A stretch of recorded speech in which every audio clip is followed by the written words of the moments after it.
So, as I said earlier, at the end of the early service, the traditional Torah reading of Yom Kippur is from Vayikra, which we read on the early service. And if we're going to read Torah twice at TBZ, we're not going to repeat, and we're going to read something else. And we get to read from Nitzavim, which is a practice of many communities to read on Yom Kippur instead of reading Vayikra. So we did Vayikra earlier, and we get to do Nitzavim now. And Rabbi Moshe will introduce us this reading. Thank you all. Thanks. Good to see you all. It's always nice to see half faces. It's wonderful. My friends, Nitzavim is read always on the Shabbat before Rosh Hashanah. Some of you were here. I'm not going to point to who. Some of you were not.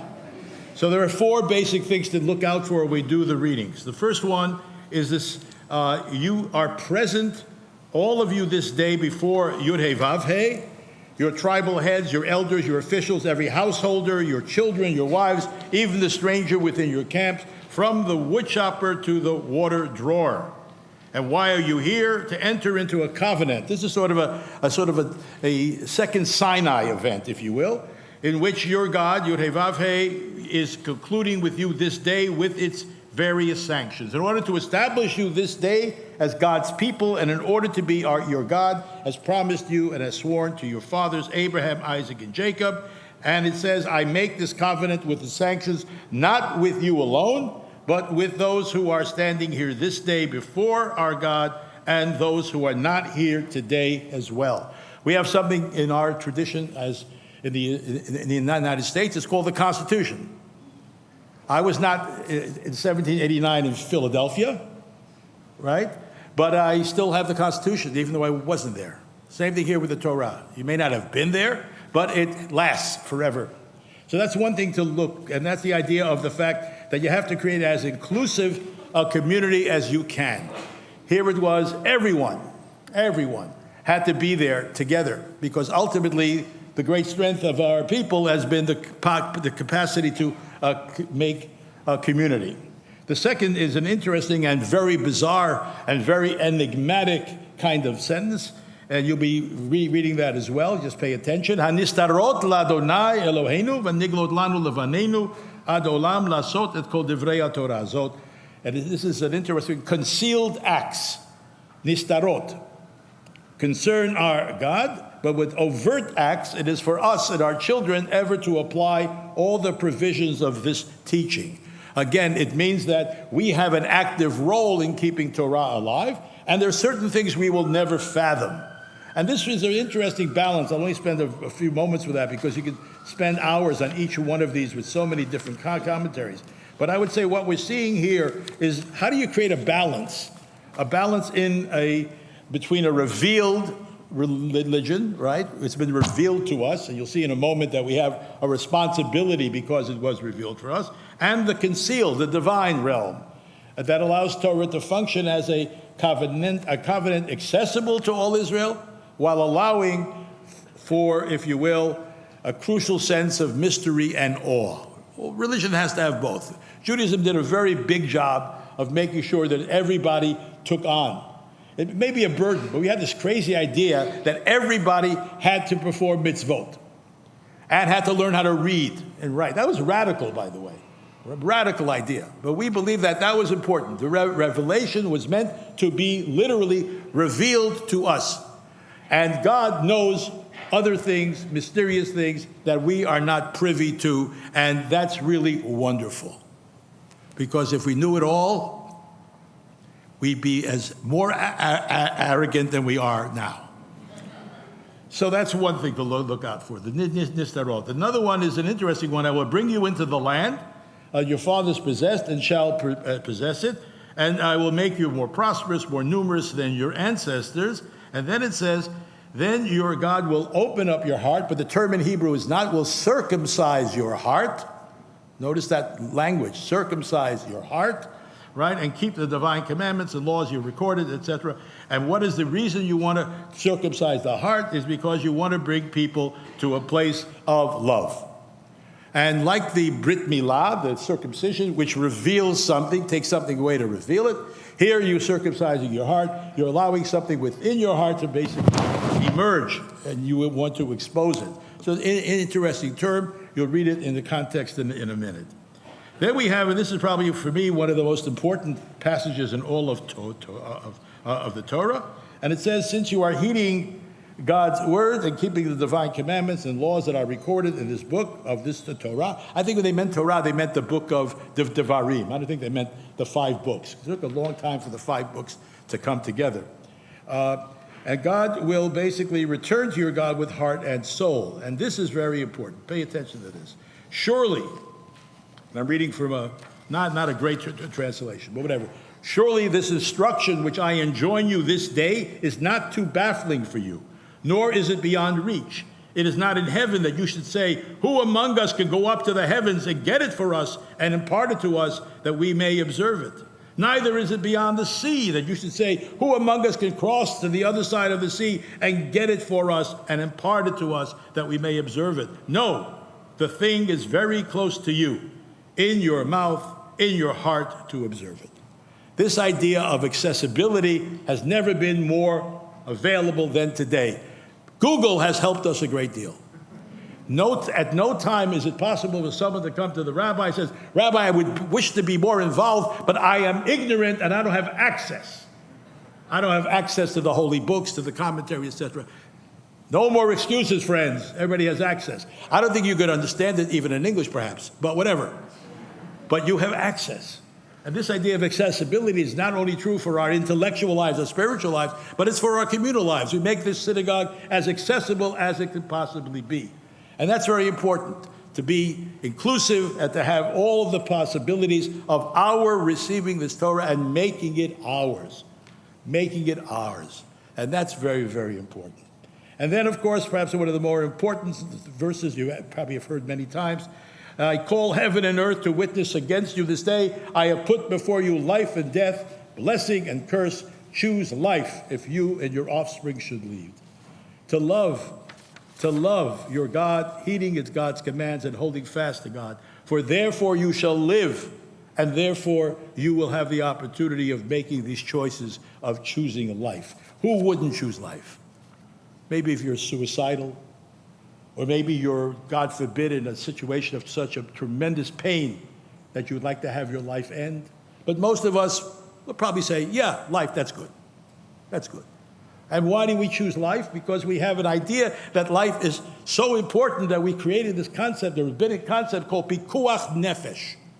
Pikuach nefesh, which I guess could be the saving of a soul. Or pikuach could be many different things. But it basically says in our tradition, if someone has a life-threatening thing, or even less than a life-threatening thing, you are able to break all of the mitzvot.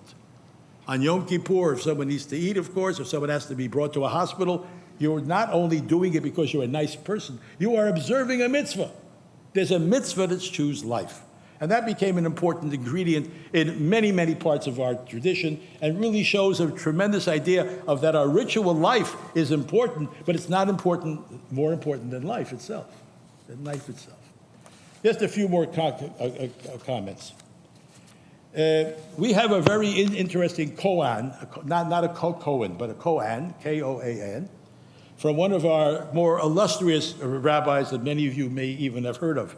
In Pirkei Avot, in the ethics of our ancestors, Rabbi Akiva says, there's a paradox to ponder. That's what a koan is. It's a paradox to ponder. And to be a Jew is to live in paradox. If you can't hold more than one idea in your head as a Jew, you blew it. And if we look around in our societies, there are many who cannot hold more than one idea in their head. And that's why we have this unfortunate polarization. So what he says, and this is, of course, very interesting, he says, Hakol tzafui ve'hareshut nituna.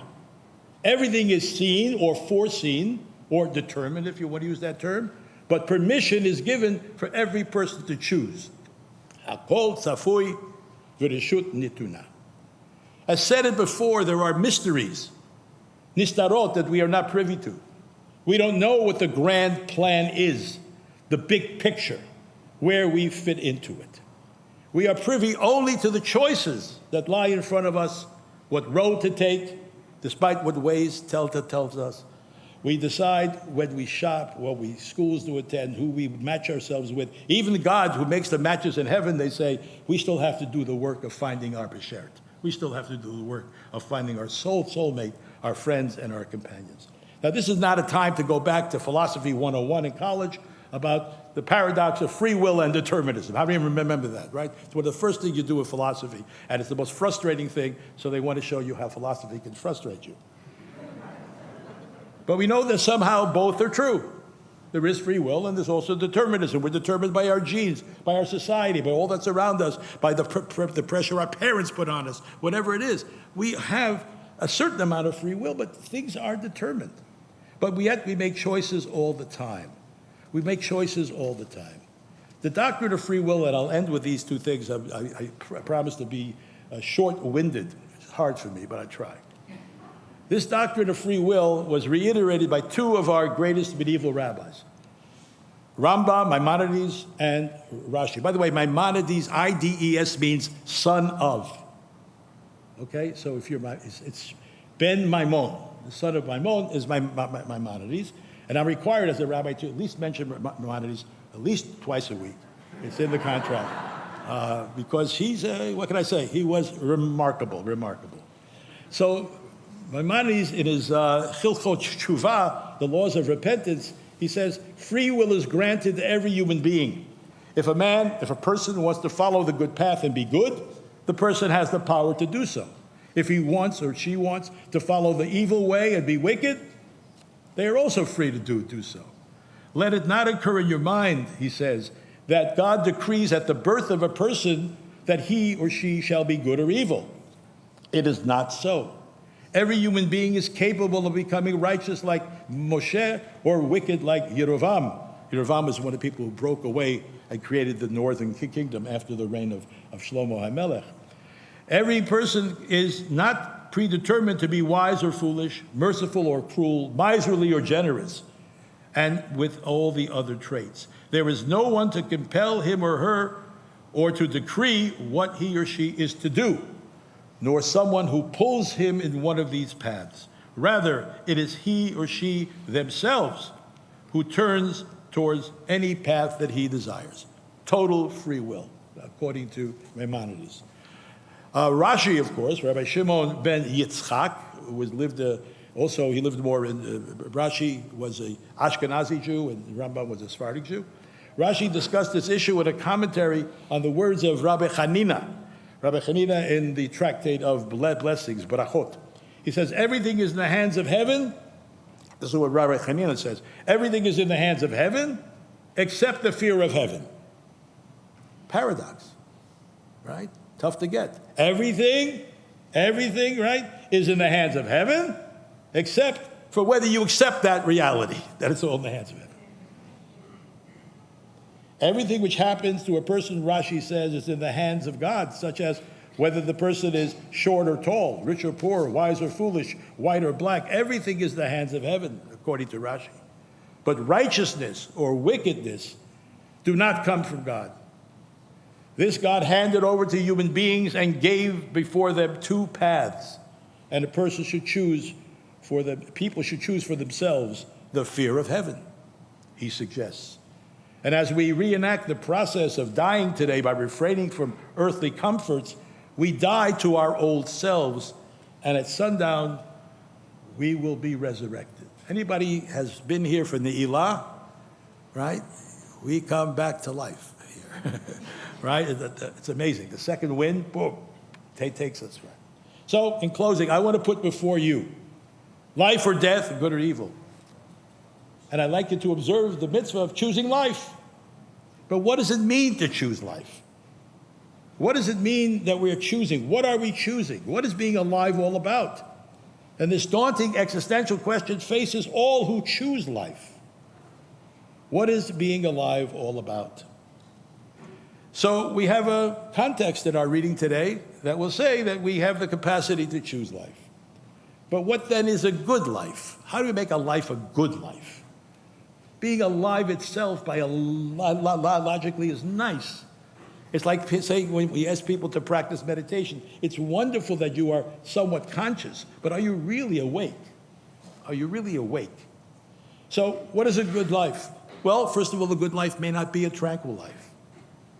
A good life may incur conflict.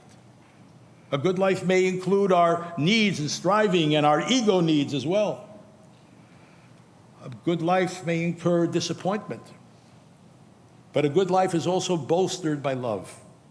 A good life is sustained by reaching out to others. A good life creates community.